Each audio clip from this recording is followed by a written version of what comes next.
Mark chapter 9, verses 49 to 50. Everyone will be salted with the fire.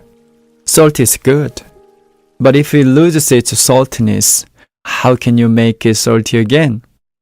Have salt among yourselves, and be at peace with each other.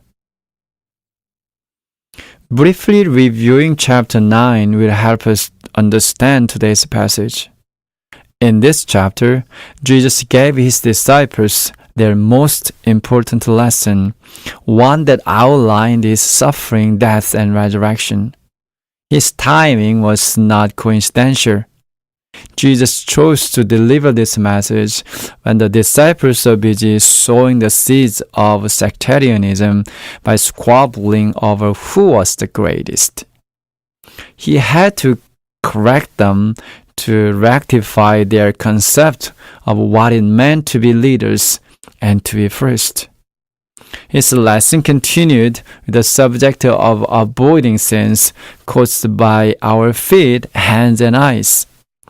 He was warning them to keep away from things that would cause them to sin. The question is how?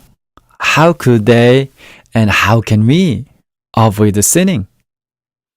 It can be done with the salt, Jesus said. Have salt among yourselves. In the temple sacrificial system, every offering, whether animal or grain, had salt added to it. It made the offering acceptable. In today's passage, Jesus dealt with a crucial question of how to live a holy life by pointing the disciples to the sacrificial system. By telling them they would be salted with the fire, he was saying they needed to offer themselves as a sacrifice.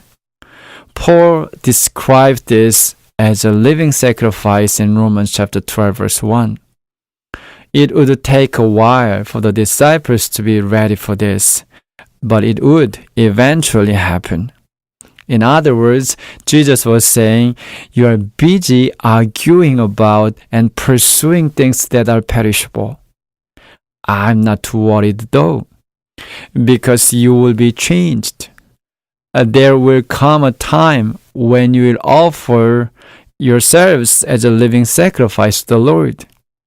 In fact, tradition tells us that all of them would give their lives for the sake of the kingdom of God. The Old Testament describes this process as the salt of the covenant.